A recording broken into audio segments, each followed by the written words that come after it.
So here's another quick title to take a look at. Here's an older title, the original Tom Clancy's H.A.W.X, which I think most people think was better than H.A.W.X 2. Right. We're old enough here to be back in a DX10 world, but even when the game was new, it was, I would say, fairly well known, or at least my experience with it was, that it was very pretty, but did not require a ton of horsepower. Mm-hmm. So we could see here and look at, you know, what will the game do? You know, will this older game, this is really the first older game we've looked at, will it recognize 4K? Right. And how will it respond, I guess? Because horsepower here shouldn't be an issue. Right. So if we go to options, and we'll go to the video settings. So it's starting us off, which it tends to do, at 1280, very low res. So we'll cycle all the way through here, all the way up to 4K. We're at 30 Hertz. Anti-aliasing is on. We'll take VSync off. We're going to turn anti-aliasing off. I mean, isn't that the point of 4K? You don't need it? Yeah. Or it's one of the theories, I would say. People might debate us on that. So everything here is set to high. I don't think there's any of these that have a very high. And these are all on or off. And then on the DX10 side, you've got high, high. We'll turn the SSAO up.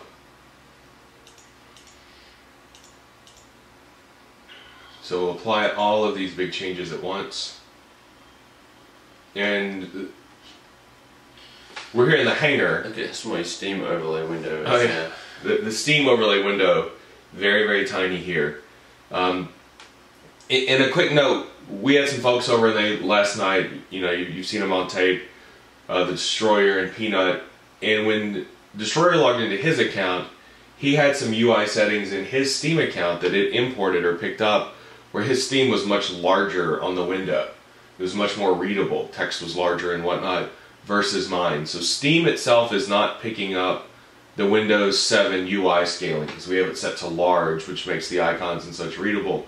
Steam is following its own drummer, it's not using that as a baseline, but apparently there are some settings in there somewhere that I've never poked around about.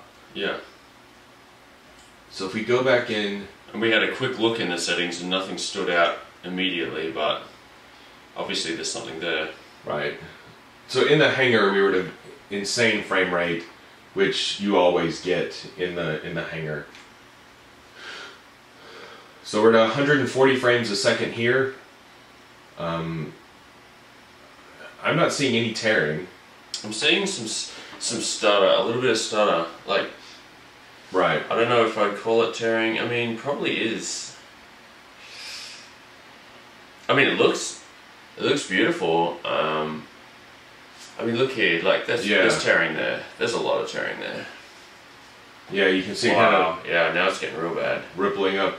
But we're running at 130, 140 frames a second.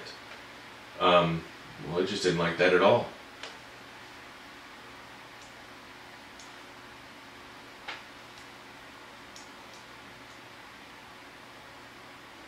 I want to try playing, just going into a mission, like a training mission. I never really played the game like this. I only did the benchmarking. Yeah, we can just try going into a training mission.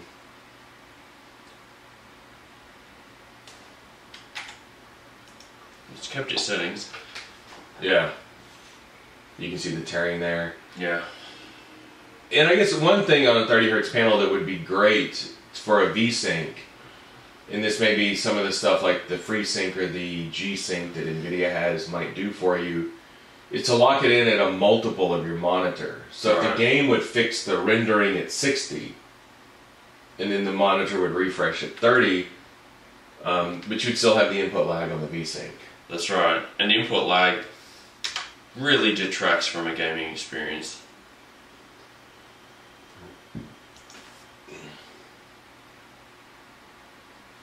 Well, it's not liking that. No, I would say that, you know, twice here in a row, I would say, you know, this is what we found with older titles in multi-monitor, in older titles in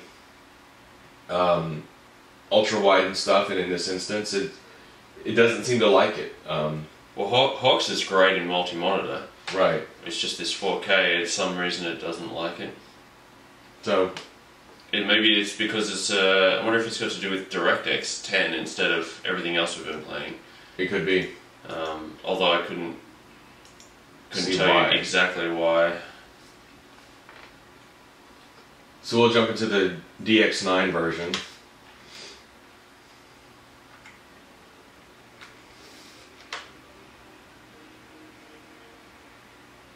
You're only at 1,000 frames a second for that. I know.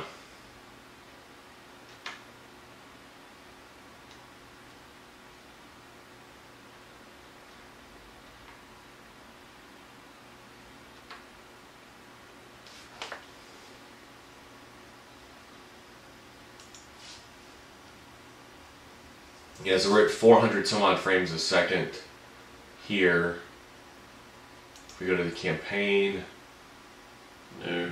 New? Yep. It's fine.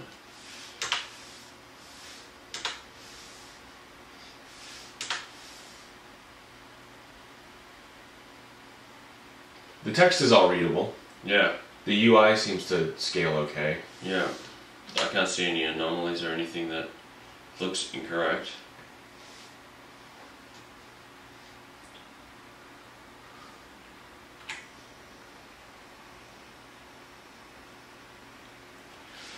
Here we go.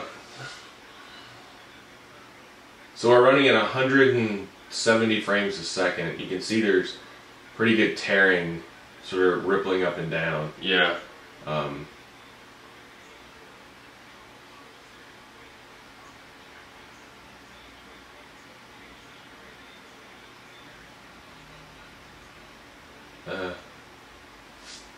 mean, it's looking alright. It's looking how I remember the game to look. Kind of overloading you with information at the moment, but except that I think you might be able to minimize your map there, your radar a little bit. You can open it up and close it so that it's not filling up like that quarter of your screen. But at least it's a good size. It's not small. I would think though that you probably flew better than I did playing it. Well, it looks nice and sharp, but the tearing is almost constant.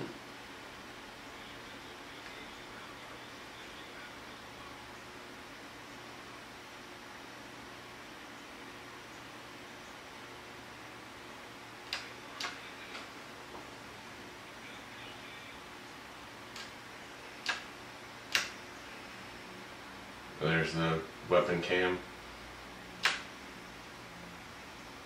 Is there I mean, for me, almost the UI here is too big, and I guess as we saw in Guild Wars, I like a right. Well, I like a smaller UI. Right, but this is pretty normal for this game. Like if you were to close down your minimap, you get a bit more of that back. So, I mean, again, outside of the tearing, I don't see the 30 hertz refresh on the monitor. Blam. I don't see the 30 hertz refresh on the monitor really impacting it here. No. It's, again, just the tearing. And it kind of creates a quandary. We have well more than enough horsepower. Right, you're running at like 250 frames a second. And it's almost like we have too much. Right, but it still can't stop the tearing. Right. I'd be interested to know if this is unique to AMD or if NVIDIA would suffer the same problems. Yeah. And tearing has been one of the issues that people had talked about with Affinity. Right.